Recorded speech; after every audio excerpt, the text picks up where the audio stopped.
Me llamo Karina, tengo 65 años.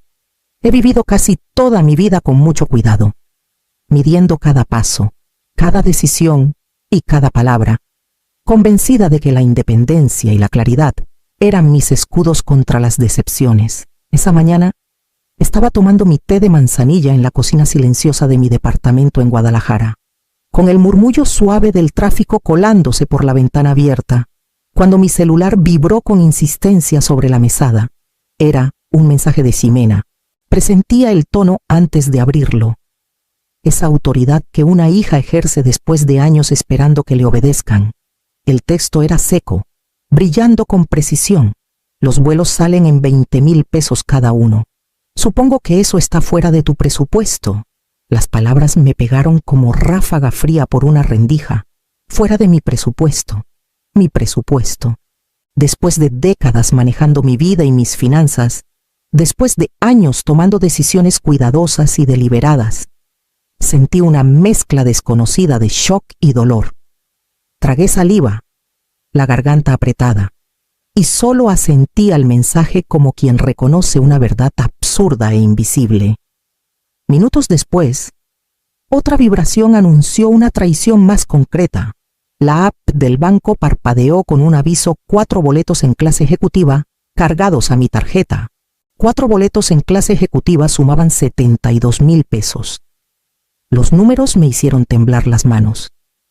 Cada cálculo cuidadoso, cada plan para mantener mi autonomía, se sintió de pronto en riesgo, amenazado por la osadía de alguien que debería haber sabido más. Me recosté en la silla, apretando los labios, la mente corriendo por todas las formas en que podía responder. Había enojo, sí, pero también una claridad fría y precisa que nace de años manejando crisis personales y financieras por igual. Abrí la app, disputé los cargos y bloqueé la cuenta con unos toques deliberados. Cada acción era una pequeña afirmación de control, un contrapeso a la osadía de la traición. Y sin embargo, la tensión apenas empezaba a enroscarse más fuerte alrededor de mí. Ximena, consciente del shock que había causado, tenía planes más allá de la simple humillación económica. Sentí el cambio en el aire, la señal inconfundible de que seguiría con su próximo movimiento. Lo oía en la pausa silenciosa entre el zumbido de las notificaciones y el rumor leve de la ciudad afuera. El enfrentamiento venía en camino. Dejé el celular a un lado y me puse de pie, pasándome la mano por el cabello plateado, y caminé hacia la ventana de la sala. Guadalajara se extendía bajo la luz temprana, tranquila e indiferente. Respiré hondo, calmándome, sabiendo que las próximas horas exigirían cada gramo de paciencia y resolución que había cultivado en 65 años. El escenario para el ajuste de cuentas estaba listo, y no habría marcha atrás. Desde ese punto tranquilo, empecé a trazar los contornos de lo que nos había llevado hasta aquí, pensando en cada decisión, cada límite, cada regla no dicha. El pasado informaría los próximos pasos, y sentía que el enfrentamiento era solo el principio. Siempre he sido cuidadosa con el dinero, no porque sea tacaña, sino porque he aprendido, a lo largo de una vida de observación, que el dinero puede usarse como arma incluso por quienes juran quererte. Mi hija, Ximena, heredó mi mente aguda y con ella un olfato fino para las dinámicas de poder familiar que han definido a nuestra familia por generaciones. Creí haberme preparado, pero su mensaje de esta mañana me recordó lo fácil que resurgen los viejos patrones. De niña, las pláticas sobre dinero en casa nunca eran directas. Mis papás proyectaban estabilidad, lujo y pulcritud social, pero debajo, cada decisión era una prueba de obediencia.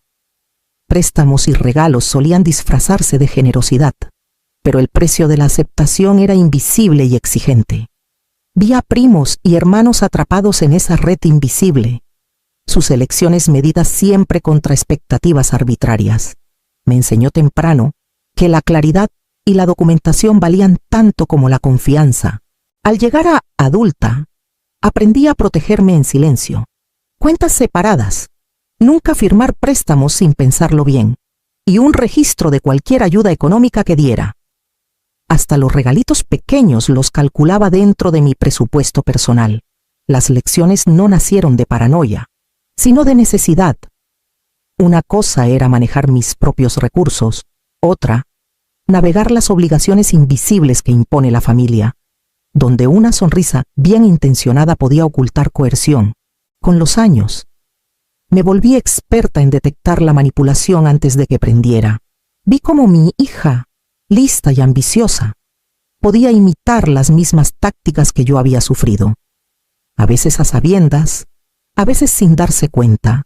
Incluso mientras construía mi independencia, tenía que permanecer alerta, balanceando amor con discernimiento, generosidad con cautela, sentada junto a la ventana de la cocina. Pensé en las innumerables veces que tuve que marcar límites, con cortesía pero firmeza. Prestar dinero a parientes siempre requería papeles. Las ofertas de ayuda venían con términos claros. Aprendí que la autonomía no se negocia, aunque la familia insista en lo contrario, y aún así, ver esos cargos no autorizados esta mañana me recordó que la vigilancia nunca termina, que los patrones familiares vistos y ocultos tienen la mala costumbre de reaparecer en el momento menos oportuno. Acababa de dejar la taza de té cuando mi celular vibró de nuevo. Una vibración insistente que me apretó el pecho. Al principio pensé que era otro recordatorio de cita médica o un mensaje del banco confirmando un pago mío, pero al desbloquear la pantalla, se me cayó el alma. 4 notificaciones parpadeaban una tras otra. 4 boletos en clase ejecutiva acababan de cargarse a mi tarjeta. El total llegaba a 72,000 pesos, todos por vuelos que nunca aprobé. Una ola de incredulidad me invadió, seguida rápido por el aguijón filoso de la traición. Mi hija, Ximena, me había humillado con palabras minutos antes, y ahora cruzaba a los hechos. El insulto había sido verbal, frío y cortante, pero esto era tangible, inmediato y devastador. Las manos me temblaban mientras revisaba los detalles, confirmando nombres, fechas y montos. Cada línea parecía una traición tallada en números sobre una pantalla. Me recosté en la silla, tratando de estabilizar la respiración, y los recuerdos de manipulaciones familiares pasadas destellaron en mi mente. Los límites cuidadosos que había establecido durante décadas, las cuentas separadas, la planeación meticulosa para proteger mi independencia, todo parecía amenazado en un instante. Sin embargo, bajo el shock, empezó a formarse un hilo de claridad. Ya había enfrentado manipulaciones antes y sabía cómo responder. Esto no me desarmaría. Abrí la app del banco y disputé cada cargo con cuidado deliberado. Mientras tocaba los pasos, bloqueando la cuenta e iniciando alertas para evitar más actividad no autorizada, mi enojo se solidificó en enfoque.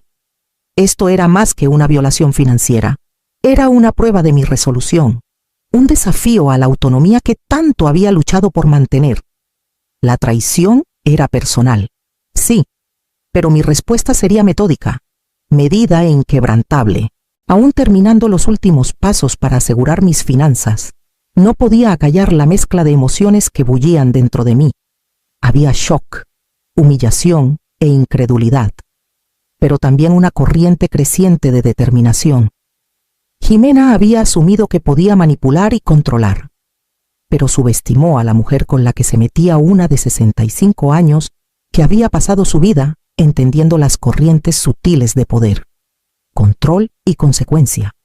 Cerré la app y me presioné las sienes con las palmas, tratando de calmar la adrenalina que nublaba un poco la vista. El cuarto estaba en silencio, pero la tensión asfixiaba. Sabía que el enfrentamiento, cuando llegara, exigiría cada pizca de compostura y resolución que había cultivado en una vida. Por ahora, solo podía respirar, estabilizarme y prepararme para lo que inevitablemente vendría. La ruptura de confianza estaba hecha y no había vuelta atrás. Me recosté en la silla, mirando la pantalla. sintiendo el peso de 72,000 pesos como una carga física. La mente corría, pero me obligué a respirar lento, deliberado. El pánico no me serviría ahora.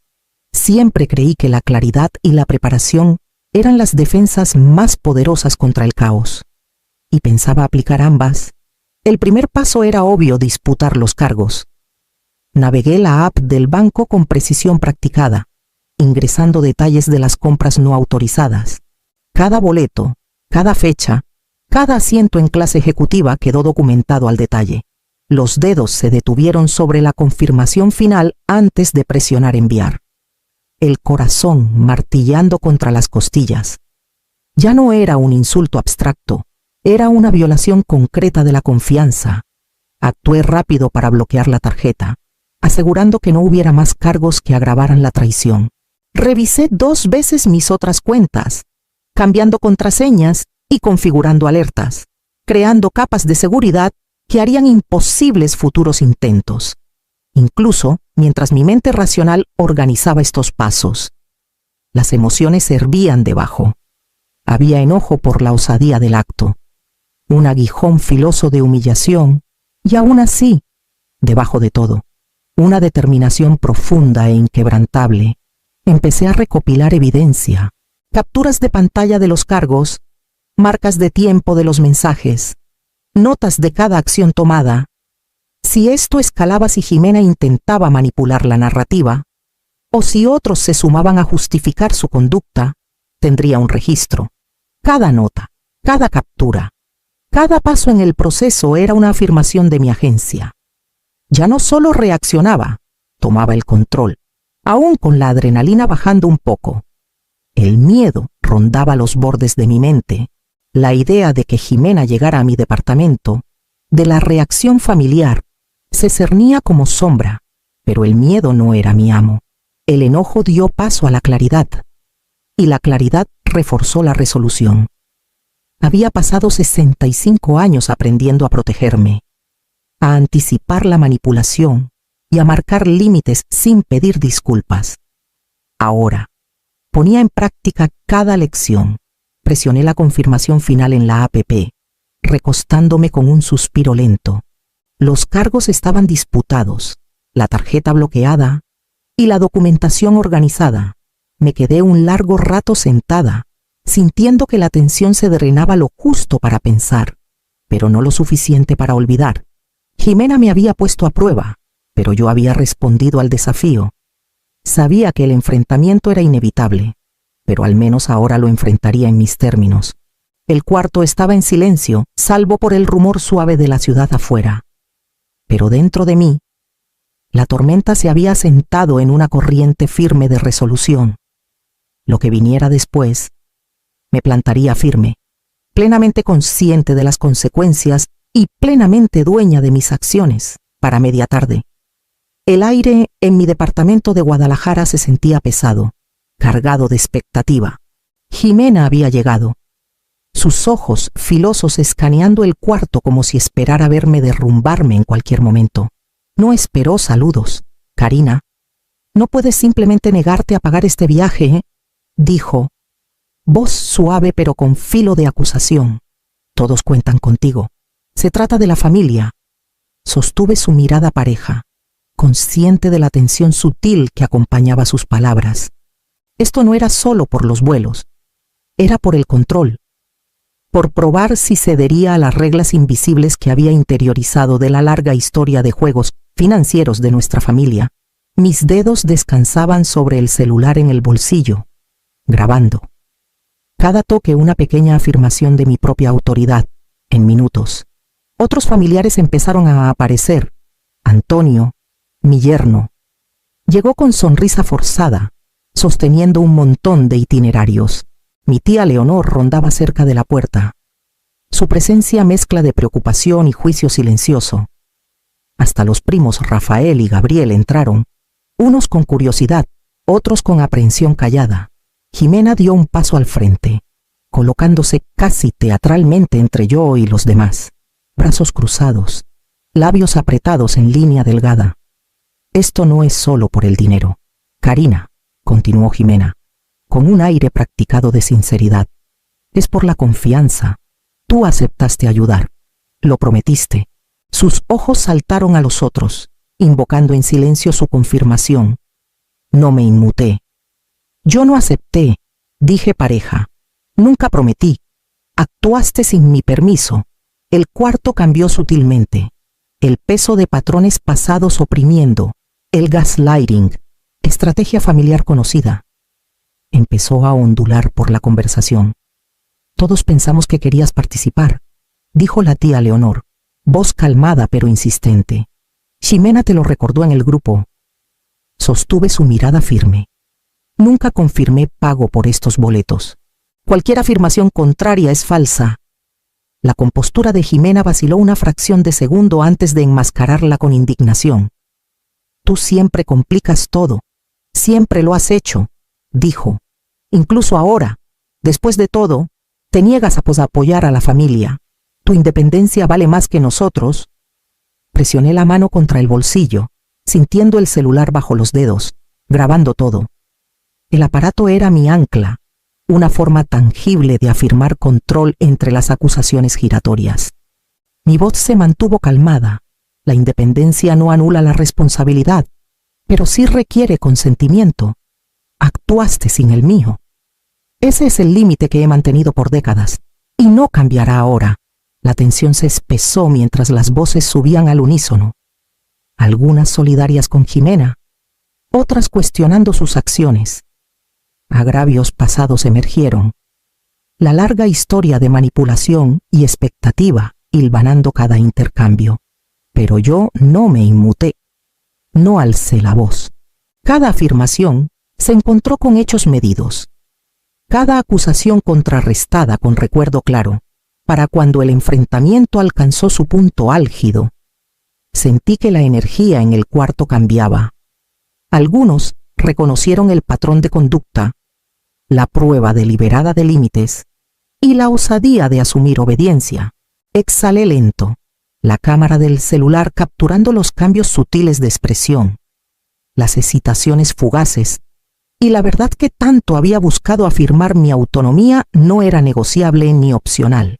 Después del enfrentamiento, me senté en la sala. El peso de lo sucedido oprimiéndome, la adrenalina de enfrentar a Ximena y a la familia aún latía en mis venas, pero ahora la claridad tomó el mando. Esto ya no era solo prueba de paciencia o compostura, se había vuelto asunto legal y de protección.